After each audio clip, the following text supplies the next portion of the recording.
How much do you love chocolate? Do you love it enough to eat it every day or even every hour? Do you love it enough to build a whole town around it or even a theme park? Well, that's exactly what Milton Hershey did. This guy loved chocolate so much that he devoted his entire life to making it and sharing it with the world. And he did it in a way that no one else had done before. So how did he do it? How did he go from farm dirt to a chocolate empire? And what can we learn from his story? Well, sit back, relax, and grab a Hershey's bar because I'm about to tell you the sweet and bitter history of Hershey's chocolate. Milton Hershey's early life and struggles. Milton Hershey was born on September 13th, 1857 in Derry Township, Pennsylvania. His parents were Henry and Fanny Hershey, who were Mennonites, a Christian sect that values simplicity and hard work. Milton was their only surviving child as his 3 siblings had died in infancy. Milton grew up on a farm where he learned to milk cows and tend crops. He also developed a love for candy, especially caramel. But Milton's childhood was not very happy. His father was a dreamer and a schemer who was always looking for the next big thing. He moved the family from place to place, chasing one failed venture after another. He also neglected his wife and son and often left them alone for months. Milton's mother was a strict and stern woman who tried to instill discipline and religion in her son. She also discouraged him from pursuing his education and made him drop out of school after the 4th grade. Milton was not interested in farming or religion. He wanted to make something of himself and he wanted to do it with candy. So at the age of 14, he became an apprentice to a confectioner in Lancaster, Pennsylvania. There, he learned the basics of candy making, such as boiling sugar,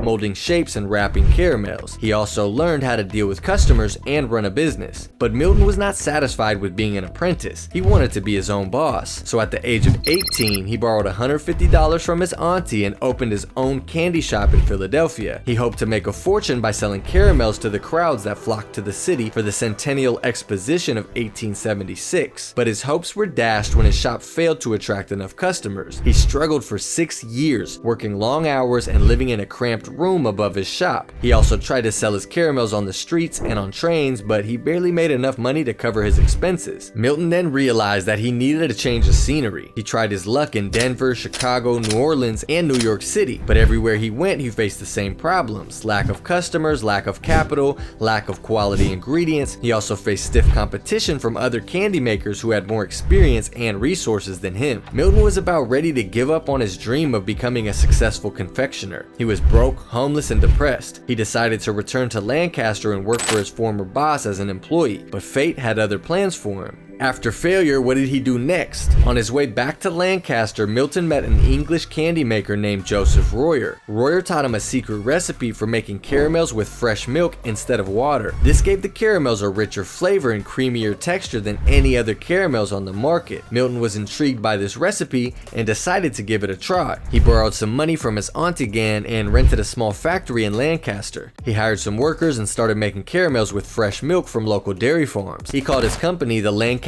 Caramel Company. This time, Milton's candy business zoomed to the top. People loved his yummy caramels so much that they became famous not just in the country, but also in faraway places like Europe and Asia. Big cities like New York and Chicago couldn't get enough, and the orders poured in. To keep up, Milton did some big things. He made his factory much bigger and hired more workers. He also got new machines and found better ways to make his caramels. Every day, his factory cranked out millions of caramels and they were sent on trains to every part of the world.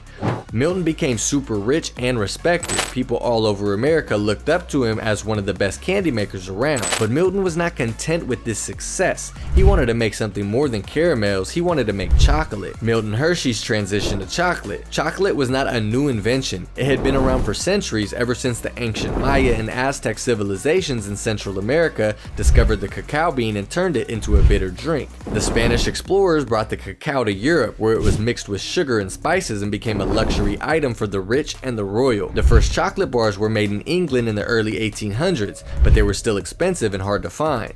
Milton had always loved chocolate, but he had never thought of making it himself. That changed when he visited the World's Columbian Exposition in Chicago in 1893. There, he saw a display of German chocolate making machines that could turn cacao beans into smooth and creamy chocolate. He was amazed by these machines and decided to buy some of them and bring them back to Lancaster. He set up a separate division of his company to make chocolate. He experimented with different recipes and techniques, trying to find the best way to make chocolate that was tasty, affordable, and accessible.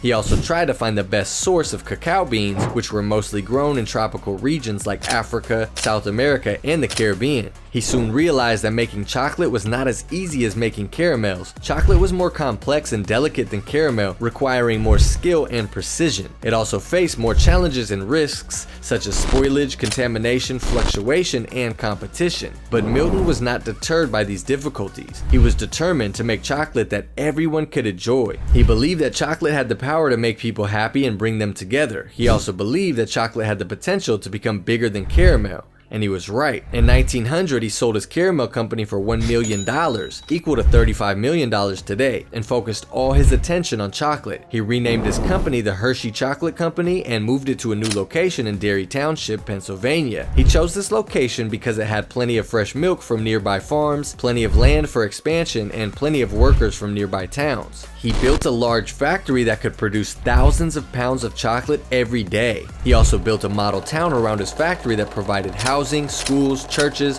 parks, and other amenities for his workers and their families. He named his town Hershey. Then he launched his first product, Hershey's Milk Chocolate Bars. These bars were different from any other chocolate bars on the market. They were made with fresh milk instead of powdered milk, giving them a distinctive flavor and texture. They were also wrapped in foil instead of paper, giving them a shiny appearance and a longer shelf life. They were also sold at a low price of 5 cents each, making them affordable and accessible to everyone. They were an instant hit. People loved Hershey's milk chocolate bars for their taste, quality, and value. They bought them by the millions and ate them by the handfuls. They shared them with their friends and family and gave them as gifts and treats. They became part of American culture and history. But Milton didn't stop there. He continued to innovate and create new products that delighted his customers. He introduced Hershey's Kisses in 1907, which were bite-sized pieces of milk chocolate wrapped in silver foil with a paper plume sticking out. He introduced Hershey's Cocoa in 1909, which was a powder that could be mixed with hot water or milk to make a delicious drink. He introduced Hershey's Syrup in 1926,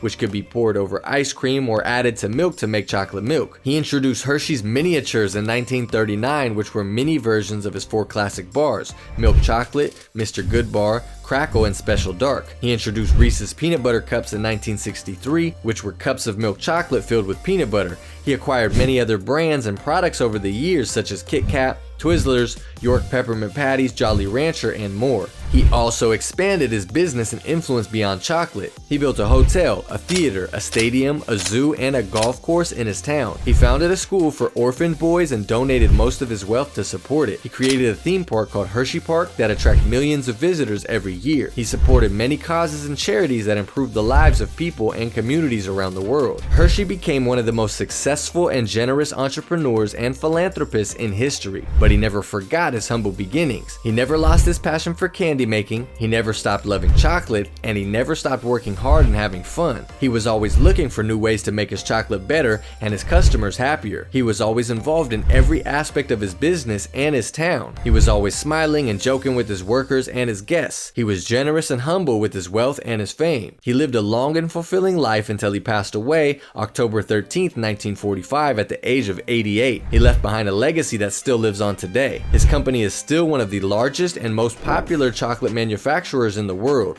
with over 80 brands and products that are sold in over 90 countries. His town is still one of the most beautiful and prosperous places in America, with over 20,000 residents and millions of visitors each year. His school is still one of the most prestigious and charitable institutions in the country, with over 2,000 students and a $17 billion endowment. His theme park, still one of the most fun and exciting attractions in the world, with over 70 rides and over 3 million visitors every year. He is still remembered and honored by millions of people who love his chocolate and his story. He's an inspiration and role model for anyone who wants to pursue their dreams and make a difference in the world. He is Milton Hershey, the king of chocolate. I hope you enjoyed this video about the sweet and bitter history of Hershey's chocolate. If you did, please give it a thumbs up, share it with your friends, and subscribe to our channel for more videos like this. Thank you for watching, and I'll see you in the next video.